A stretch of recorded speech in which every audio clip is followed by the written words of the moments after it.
Professor উজান চৌধুরী, লেখিকা বন্যা শিকদার, পর্ব ৪৯। আচ্ছা, আপনাকে এখন থেকে প্রফেসর বলবো নাকি অফিসার? তবে যাই বলুন না কেন, আমার কাছে আপনি অলওয়েজ আমার সেই খাটাস প্রফেসর সাহেব। তো প্রফেসর সাহেব, আপনি এত বড় মাপের একজন প্রফেসর এবং হাই প্রোফাইল অফিসার হওয়া সত্ত্বেও ঠিক কী কারণে আমার মতো একটা সাধারণ মেয়েকে এত গভীরভাবে ভালোবাসলেন? আমার মাঝে তো এমন বিশেষ কিছু নেই। ময়ের এত কৌতূহলী প্রশ্ন শুনে উজান খানিকটা দুষ্টু হাসল। রুমের মৃদু আলোয় তার চোখের গভীরতা এক লহমায় বদলে গেল।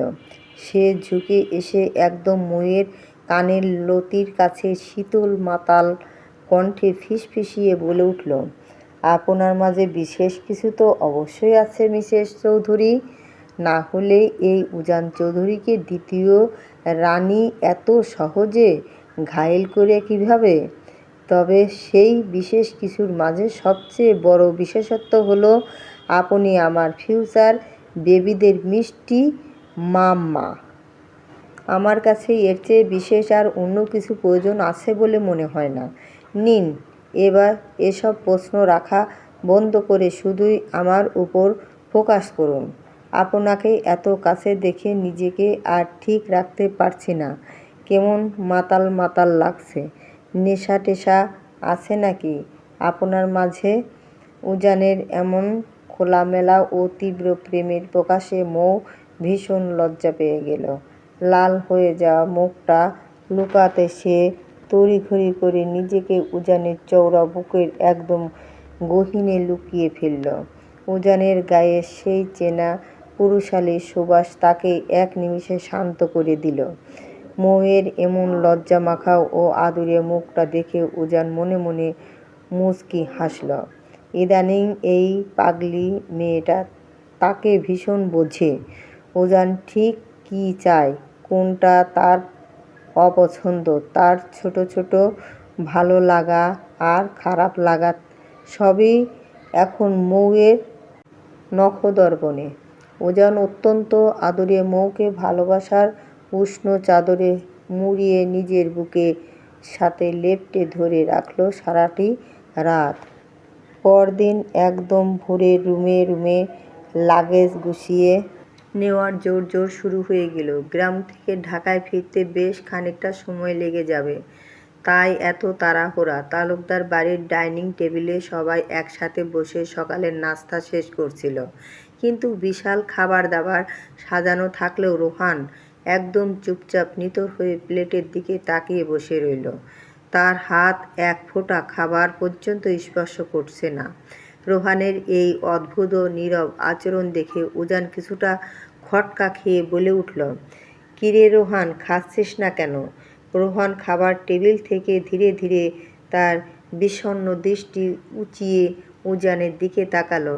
সে কিভাবে উজানকে বোঝাবে যে তার বুক চিরে রক্তক্ষরণ হচ্ছে, কারণ তার প্রাণভোমরা ফুল আজ চিরতরে তাকে এই গ্রামে ফেলে রেখে অন্যের হাত ধরে চলে যাচ্ছে।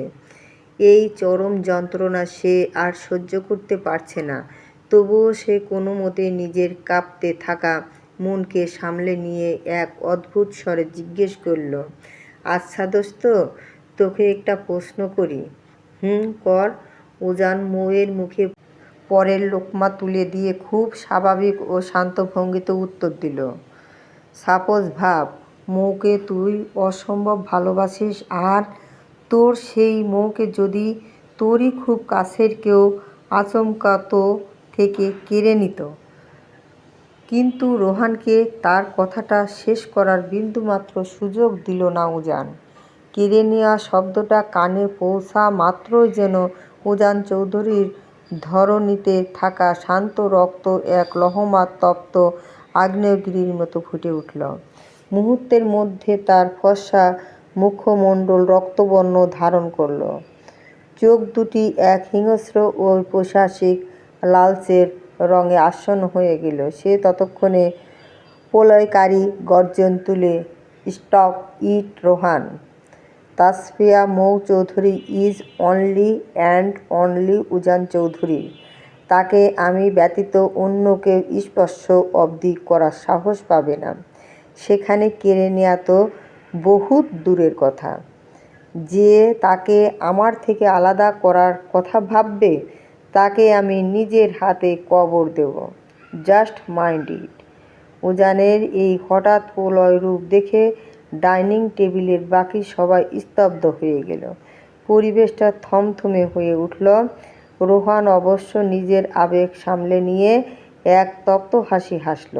সে হাত তুলে হালকা গলায় বলল, কুল ব্রো, কুল।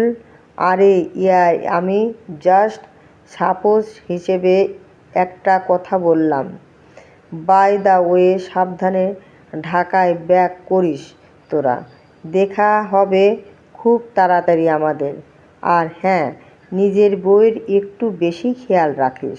কথাটা শেষ করেই রোহান এক ফোঁটা খাবার মুখে না তুলে মৌয়ের দিকে এক গভীর ও তপ্তশ্বাস ফেলে টেবিল ছেড়ে নিজের গন্তব্যে হেঁটে চলে গেল। পেছন থেকে উজান, ইফাত আর তন্ময় তাকে বারবার ডেকেও থামাতে পারল না। রোহান কারো ডাক কানে তুলল না। অতঃপর থমথমে পরিবেশ কাটিয়ে সবাই খাওয়া দাওয়া পর্ব শেষ করে ঢাকার উদ্দেশ্যে রওনা দিল।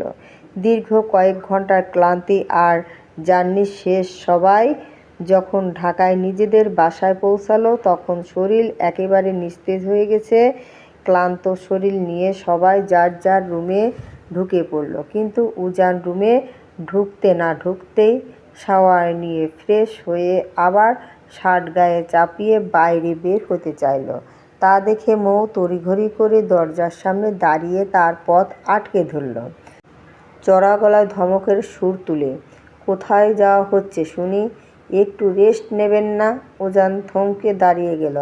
বউয়ের মিষ্টি মুখের দিকে তাকিয়ে সে খানিকটা নিচু হয়ে মৌয়ের ফর্সা কপালে নিজের ঠোঁট ছুঁয়ে দিল। মুচকি হেসে আওড়ালো, তখন বললাম না পিচ্চি, টিম মেম্বারদের সাথে ওই নিখোঁজের কেসের আপডেট নিয়ে একটু ডিসকাস করতে হবে। তাই আপাতত একটু হেডকোয়ার্টারে যাচ্ছি, খুব জলদি ফিরে আসবো, প্রমিজ। তাছাড়া আজ কিন্তু তোমার এক্সপারিমেন্ট রেজাল্টও পাবলিশ হবে, মনে আছে তো? একদম টেনশন নিও না, আমি আসার সময় তোমার রেজাল্ট শিট নিয়ে ফিরব।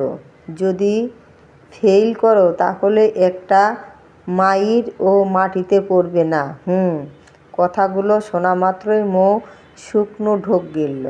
রেজাল্ট যে মহা বিপর্যয়কর হতে যাচ্ছে তা সে আগেই হাড়ে হাড়ে জানে। যে পরীক্ষার সময় উজান পাশে ছিল না, সেই কয়দিন পড়াশোনায় একদম চাঙ্গে তুলে রেখে সে ঘুরে বেরিয়েছে।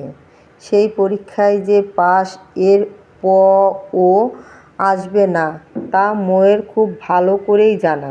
কিন্তু এখন আসল চিন্তা হলো এই প্রফেসরের হাত থেকে কীভাবে বাঁচবে।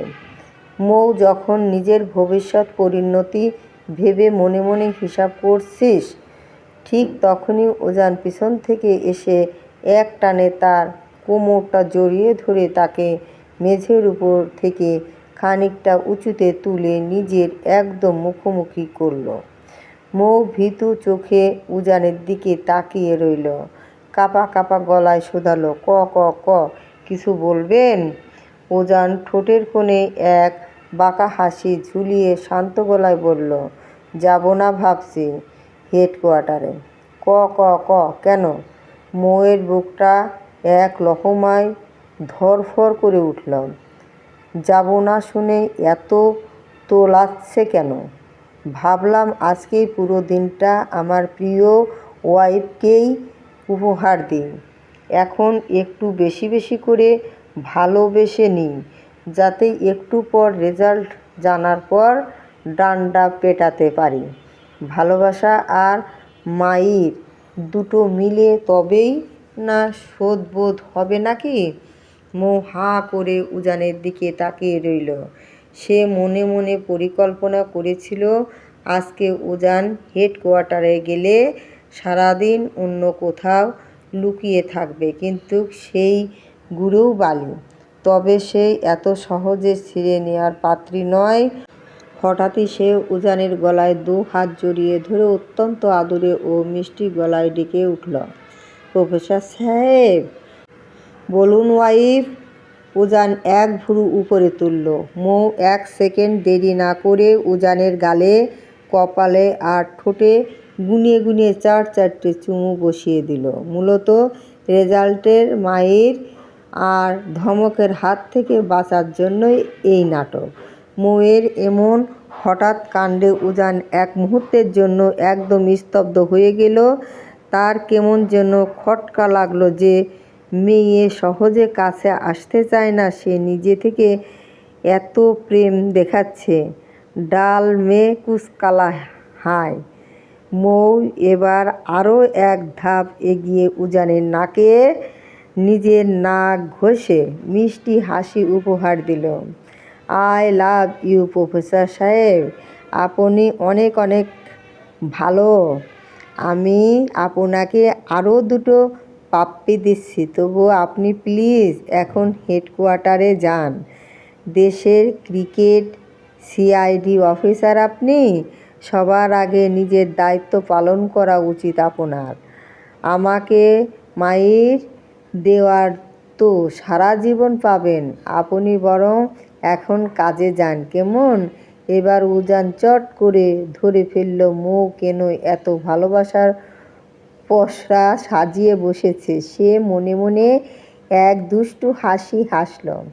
অতঃপর মৌকে আলতো করে পাজা কোলে নিয়ে বিছানায় শুইয়ে দিল এবং নিজে তার উপর খানিকটা ঝুঁকে পড়ল। কপালে লেপ্টে থাকা এলোমেলো চুলগুলো হাত দিয়ে সরিয়ে দিতে দিতে বলল, love you to my wife, but আমি তো এখন আর কোনোভাবেই বাইরে যাচ্ছি না।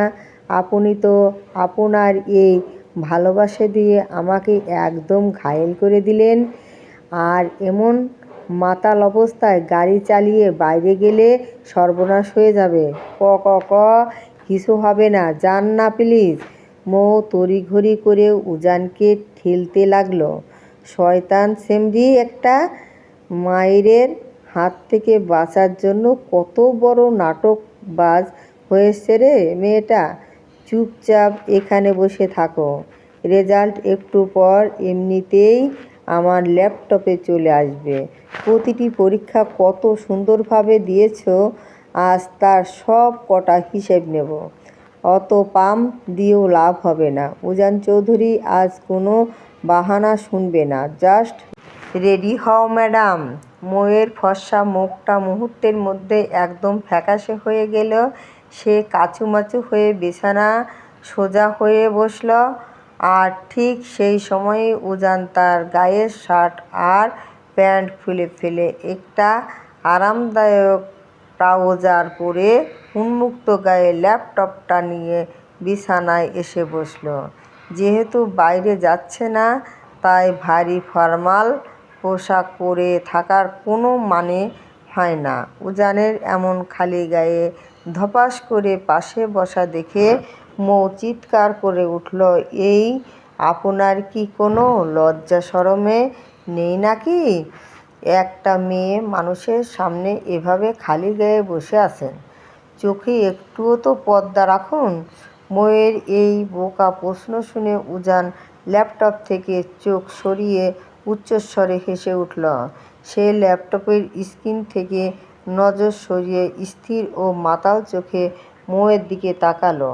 ঠোঁটের কোণে বাঁকা হাসি ফুটিয়ে বলল, কেন ম্যাডাম, আমাকে এভাবে দেখে কি আপনার ভেতরে কিছু করতে ইচ্ছে হচ্ছে নাকি? তা হচ্ছে, করবেই না বা কেন বলুন? এত কিউট, ড্যাশিং, হ্যান্ডসাম আর 6 প্যাকওয়ালা বর পাশে থাকলে কি কোনো মেয়ে স্বাভাবিক থাকতে পারে? চলুন রেজাল্ট আসার আগেই স্টার্ট করি। উজান যেই না দুষ্টুমি করে মৌয়ের দিকে একটু এগিয়ে যেতে চাইল, অমনি মৌ তাকে এক সাজারো ধাক্কা দিয়ে দূরে সরিয়ে দিল। কটমট চোখে তাকিয়ে ঝেঁজে উঠল, নির্লজ্জ পুরুষ, বেহায়াপনা বন্ধ করুন।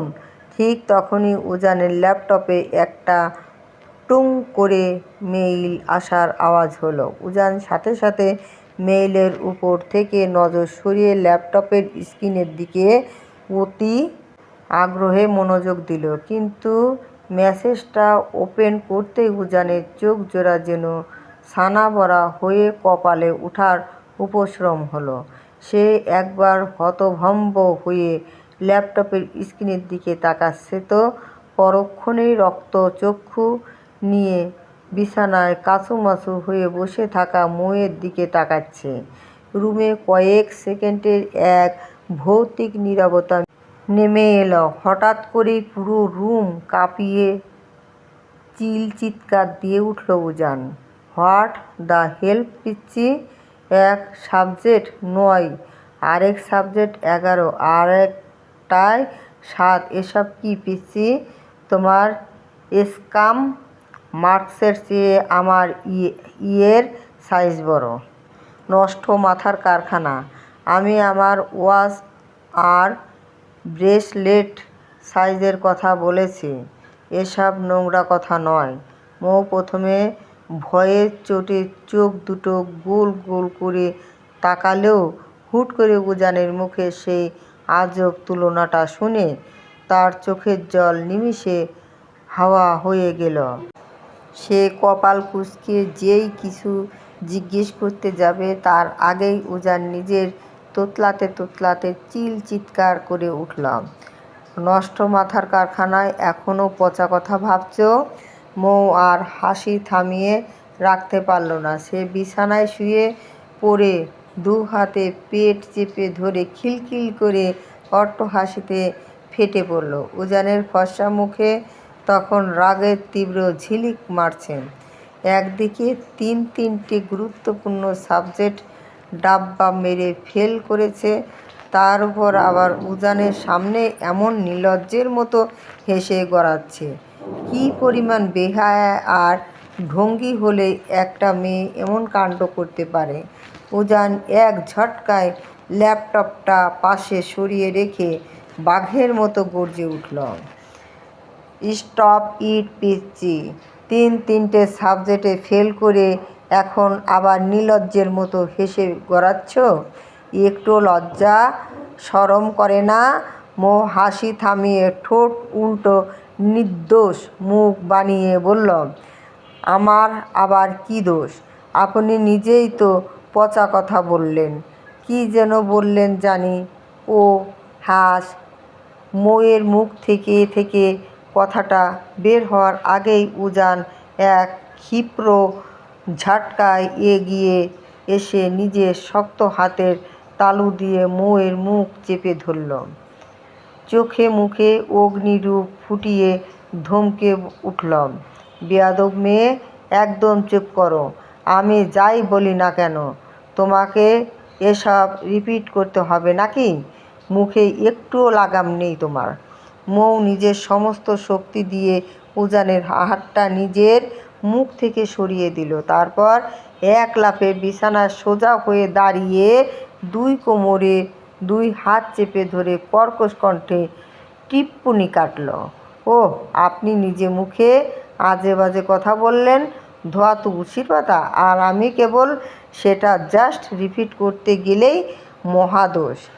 আর 3টা সাবজেক্টে তো মাত্র ফেল করেছি, তার জন্য অতি চিৎকার করে পাহাড় মাথায় তোলার কী আছে শুনি? উজানের মাথায় রগগুলো রাগে রিও রিও করে তপ্ত হয়ে উঠল। সে চোখ বড় বড় করে দাঁতে দাঁত চেপে আওড়ালো, ফেল করে আবার এত বড় বড় মুখ করে আমার সামনে দাঁড়িয়ে তর্ক করছো, শয়তান সেমরি!